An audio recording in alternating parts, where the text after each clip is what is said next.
So, is Squid Game a K-drama? I'm going to say no, but I'm also going to say yes.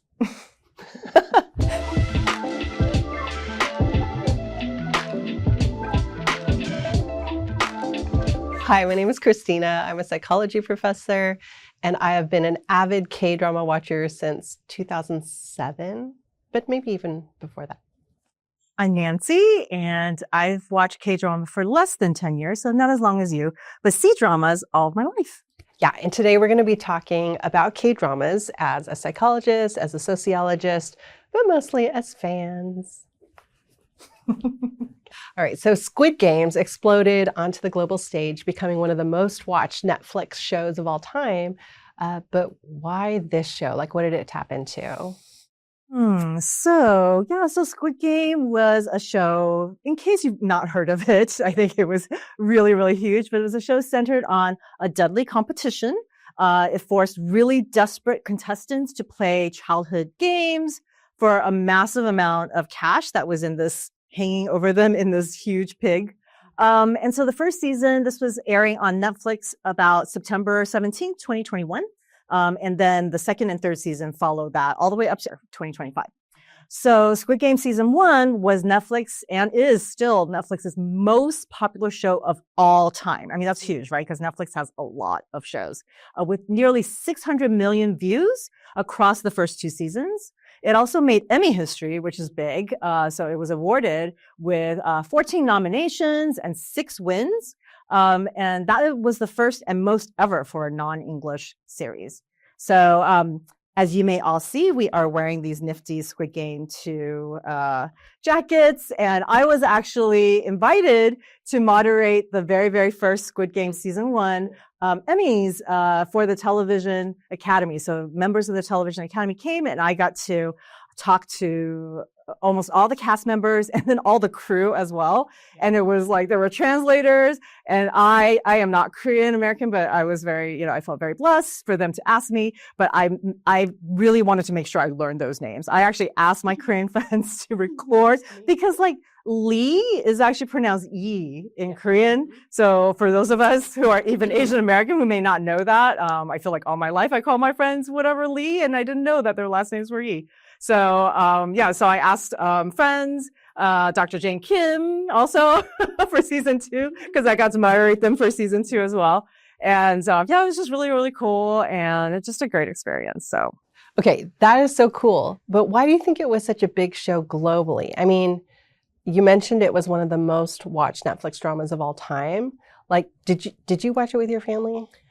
Yeah, so I watched it with my children who were probably too young, but actually they had first heard of it. So Netflix actually did not do any marketing that I remember. I don't think anybody had heard of it because they had, billboards or anything. It was nothing like that. It was just word of mouth. And actually it was my kids who saw edits of it on TikTok. And they were like, let's watch it. And I had heard about it, maybe through the grapevine. And so we watched it together, not knowing that it was really, really violent. Yeah. And my kids were probably a little bit too young, but we were so hooked in the beginning. It became like a family show. But yeah, there were like, when some of them died, like especially the characters that we liked, there were tears, like my youngest was crying so hard. I didn't watch it with my kids for season 1. So my husband and I watched it together. I can't even remember like how we heard of it, but I think part of like what drew so many people to watch it, honestly, it was so violent. It was like brutally, shockingly violent. I think maybe the context of it, because you had this like deadly elimination game, but they were playing these really innocent kid games. And so there was this like weird juxtaposition of like super innocent to super gory and like, there was, like brutal. Red light, green light with doll. I mean, it's a Korean game, but that's how we knew it. Right. It's a doll, like a really innocent young girl looking doll that then shot and killed people with her eyes. Spoiler alert. You're going to get spoilers in this. And so, I feel like it was like really just striking to watch it. We did watch seasons 2 and 3 with our kids. Not the youngest. She didn't want to watch it, which is totally fine. But with the rest of the family, we watched 2 and 3 together, which was actually kind of cool to watch it within a group with family, because like even just our reactions to one another, and the reactions to the show kind of help temper some of the shock of the violence, I will say. But the story itself like touched upon class inequality. It touched upon like people who were just so desperate financially. And then I think like the elimination format nature of it created this mystery, like these cliffhangers. And once you become attached to the characters, you, like you said, like people, you're crying and you're really upset when someone is out, but you're rooting for the people who are left, and you really want to keep going to see who makes it to the end. Yeah, and I think that the fact that it was so violent became maybe also a draw, because I think actually the U.S. Hollywood is pretty violent. It's very we're I think as a nation or as a culture pretty desensitized to violence, because most of the action films are really violent. And so like I think people maybe thought about it as like the Hunger Games, which was also a kids kind of movie franchise. It was a book series that became a movie franchise, and that was really violent because kids were literally battling it out, right? Although I think that was also based on Battle Royale, which was a Japanese movie. So, but I think that these kind of films are really, and series, is popular for a Western audience. But also I think the fact that, the class difference or class inequality, right? Because the people that were participating were really desperate. They were desperate economically. They were desperate in terms of family relationships were on the rocks. And I think that is something that's universal, that every society, because it wasn't just the US where it was popular in Latin America, it was popular globally, right? That's why it's the #1 series, because everybody was watching Squid Game. I mean, I went to Romania this past summer, and the central of the city, Squid Game 2 was on the buildings, like the main buildings. And even in the grocery stores, they were selling all sorts of actually Squid Game snacks that they didn't have in the States. So I think, internationally it's really big. Yeah, I was in Korea this past summer when Squid Game 3 was released, and they had a full-on like parade in Gwanghwamun Square. And so we watched the whole thing. But, speaking of the violence, which is interesting because so as a psychology professor in one of my classes, we talk about the effects of media violence on kids who are developing and like how it affects them. And one of the biggest findings, and I think one of the most well-known findings, is when you consume a lot of violence, you become desensitized to violence. And so knowing that, even as I was watching, I was aware of my own like beginnings of desensitization to the violence, which was so disturbing. And yet I kept watching because I felt like I needed to keep watching to see what happened. I think not true for all shows that I watch. There's some violent shows and I'm like, okay, no, I don't want to watch the rest of this. But it was striking to me, I think, like, maybe like holding out hope for something different. I kept going. And I think it relates back to that desperation. Another thing that was interesting to me was, it's set in Korea, which is known to be a collective society. And we have like our stereotypical understandings of individualism and collectivism. But really this group, every time like there was a game and there were eliminations, there was a chance for them to stop the game, but they didn't. And so it not only touched upon their desperation, but it touched upon their greed, their individual greed, and kind of not caring about the rest of the group. It's like they all wanted that money. And so I think there was something about this show that really spoke to some of the real depravity that exists in humans. And yet at the same time, we were holding out hope that there was something better that was going to, like, something would be redeemed in the end, Yeah. Especially since there were relationships built between the characters, and there was some sacrifice, right? But there was also a lot of betrayal. Yes, for sure. Yeah. And then it touched a little bit, actually, as a sociologist, I was interested in season 1, there was Ali, who's South Asian. And I didn't even know that South Asians were, an immigrant population to South Korea. And they did talk about exploitation and maybe racism, touching upon it very little.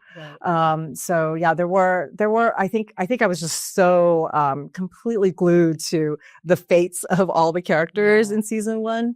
And I think that really kept me going. So for reals. Yeah. It was interesting, actually, when I was in Korea this past summer, since, season 3 had just come out, there were all the parade stuff, I asked my cousins if they had all watched Squid Game. What was interesting to me is all of my male cousins had, none of my female cousins had, and none of their my cousins' wives, they're like, no, we don't watch it. And when I asked them, it was because they said they didn't want to watch something so violent. So I thought that was kind of interesting, just seeing that gender disparity. That is interesting because I think for people, a lot of people came to K-drama because of Squid Game, right? Because it was so popular and maybe people hadn't. And I remember Squid Game, I always watch everything with subtitles, even though I don't understand, because I feel like the original acting and the original voices, I want to honor that. But I know the Squid Game was dubbed. And so I think a lot of people were able to kind of jump into something that was maybe they're not used to watching something with subtitles, although I think because of streaming, we all watch things with subtitles now. But I know that a lot of Western audiences, US audiences watched with dubbing. But I think that having these different access points and then also, but then I don't know, I think when I think of K-drama, you had mentioned, K-drama. Is it a K-drama? Is it not a K-drama? I don't know. I mean, so Squid Game was not my first K-drama, and it's not what I think of when I think of K-drama. But K-drama has a lot of different genres, right? Yeah. And I think that's why when you asked the question, I was like, no. And I was like, yes, but it is. I know it is. I think because there's so many different genres of K-drama, the things that are sort of off the charts, like Squid Game, but I think a lot of them are more the lighthearted rom-coms, the ones about family relationships, the slice of life. There's the political ones. There's the historical period pieces, which I love. I love those. And so, I think when I think of K-dramas, Squid Game is not the first thing that comes to mind.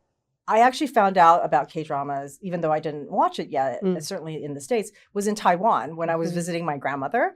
It must have been the 90s. I was just, I was pretty young, and we would go hiking every morning, and she basically through the hikes told me the plots or the stories of an entire probably 30 episode, maybe 60. Some of them are really long, right? Episode K-drama. Amazing. And so she was saying high production value, basically things that we think of now. She's like, I love K-dramas. They're better than C-dramas right now. Amazing. And so that was my first time I heard about K-dramas because she was watching them. So they were really big in Asia. Oh yeah, for sure. Right? Yeah, my parents would watch K-dramas all the time growing up. I think it was before, Netflix actually put made it so accessible, but they've always been around. I have memories of going to the video store and getting entire plastic bags of episodes of VHS cassettes, to watch.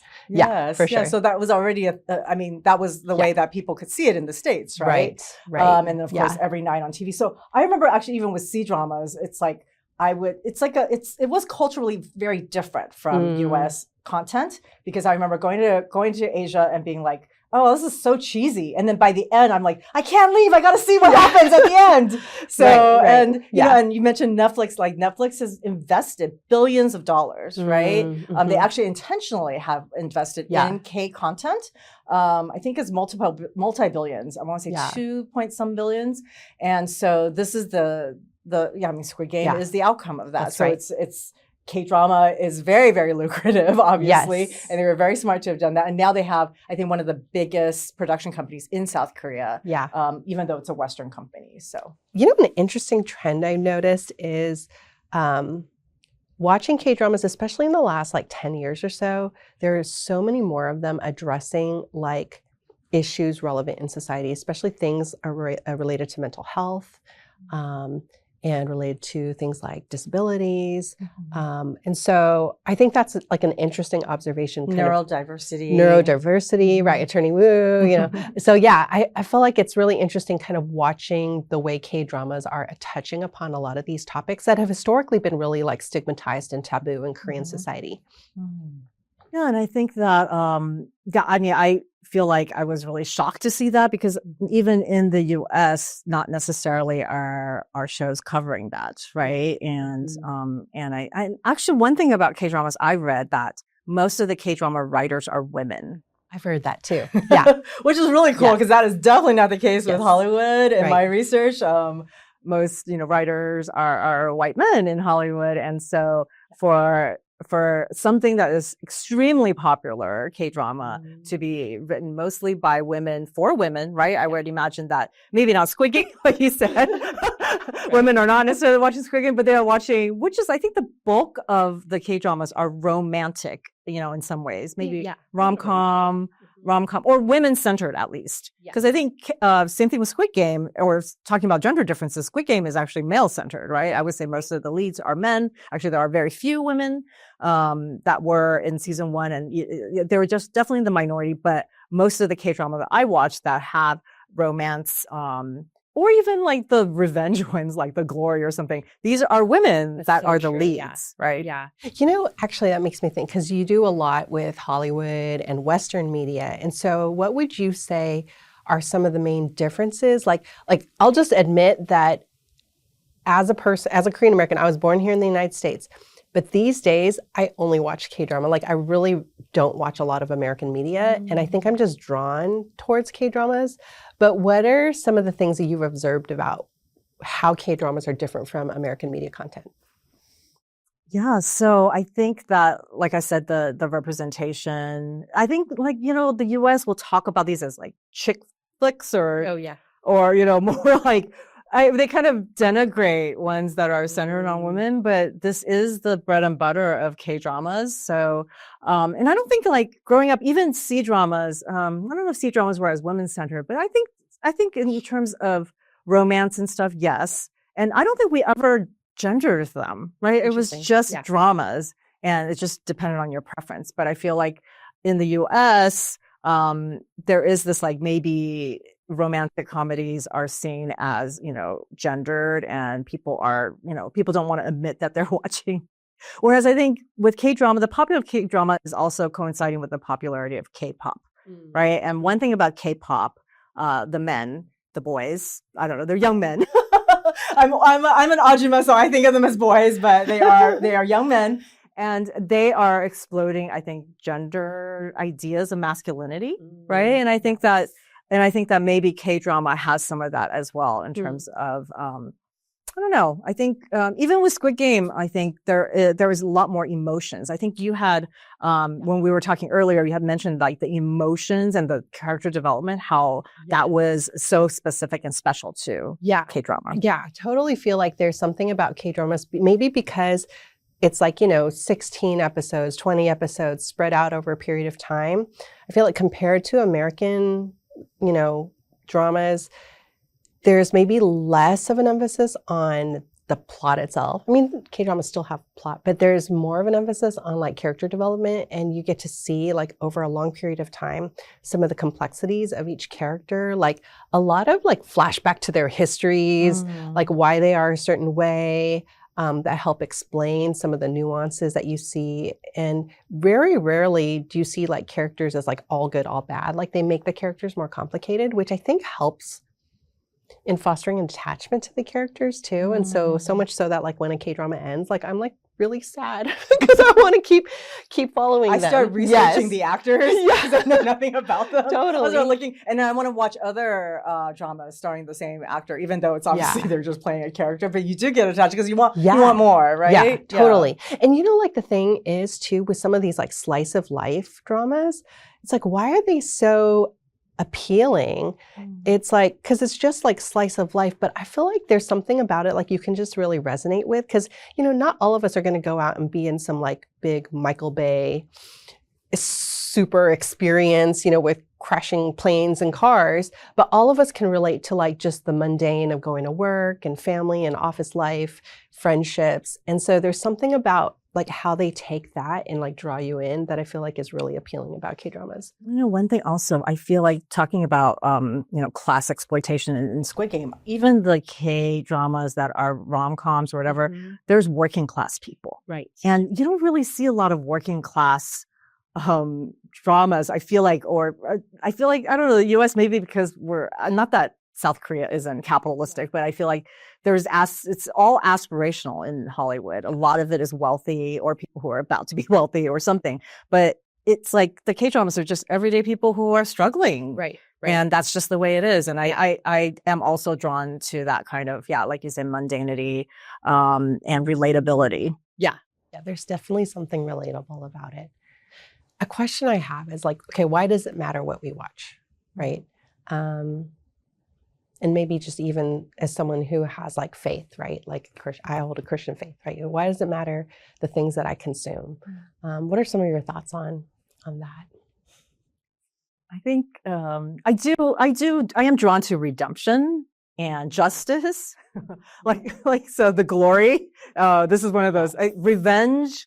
I mean, not revenge in the way of I feel like John Wick or, these US things where it's just violent revenge, shoot 'em up, but this is more like in the glory, it's a woman who was bullied as a teen severely. Yeah. And I watched this and it became like really triggering for me. I actually had to write a letter to my high school bully because I was so like it was just all these emotions were bubbling up because of what she went through, and it just reminded me.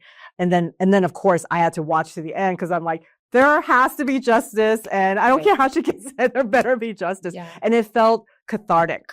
Yes. Right? To have that justice. And because, she was poor, she had no means, and then all these people that were bullying her were wealthy. And it just really tapped into something that, I just completely related to. So I really, I think that's, why we are the relatability, but also I think the catharsis. Yeah. Yeah. I feel like it matters because it all has an impact on us, right? So whether it helps us to process something we've gone through, like it helps you to process like the trauma, and it releases like emotions you feel. Interestingly, there is some psychological research on K-dramas and how sometimes it can be emotionally cathartic, but at the same time, it can almost be too much for some people. And so you sort of have to be like a careful consumer of it. Some people drawn in so much. And, we all hear stories of people who are super, super addicted to K-dramas and they can't, they stay up till 4 a.m. watching them or whatnot. But also, I think there is something about being careful and mindful, like choosing to watch it. For me, like I love being able to see like my own kind of culture represented on the screen, and have something to relate to. I'm also mindful of like, there's other research that talks about how K-dramas can influence you and kind of create like body dissatisfaction, because a lot of the women in the shows they're like so skinny and so beautiful, and a lot of that's plastic surgery. And so it's like we just have to be careful what we watch. I think in addition to the violence, just how much do I want to consume of this or how much I don't? But I think being able to examine like the impact that K-dramas are having on us, or anything that we watch for that matter, I feel like is a healthy thing to do. It is. And I think K-drama is just fun. Yes, so true. And I do so in terms of representation, yes, I also want to watch shows where people look like me, much more, like you said, perfect versions of what my ethnicity or whatever. But one thing is that the men in K-dramas, the romantic leads, are hot. And I feel like they are through a female gaze. And that's something that traditionally in the United States, Asian men have been emasculated and they've been not seen as handsome. But I think, again, K-pop and K-dramas are really changing that. But one thing that I read that was so funny is that there are like all these like US women, non-Asian women that want to move to Korea and find their like K-drama oppa, whatever. Did I say it right? Yes, yes. And then they go there like, they don't look like this. And they don't act like them. I mean, this is like what you said. You gotta watch it and realize it's fiction. Yeah. But all that to say, so I guess maybe to wrap up, what are some of the K-dramas that have been most impactful to you or have stayed with you, and why?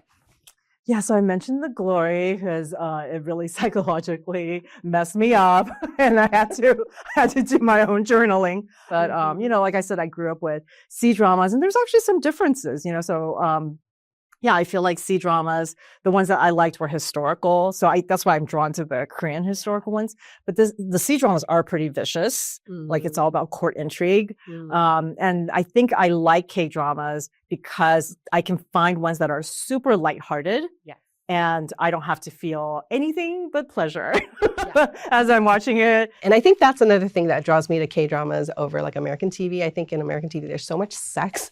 Most K-dramas are really like Pure. Yeah, like it's pretty wholesome. If you hold hands, yeah. Like if you hold someone's hands, like, oh my God, they're together.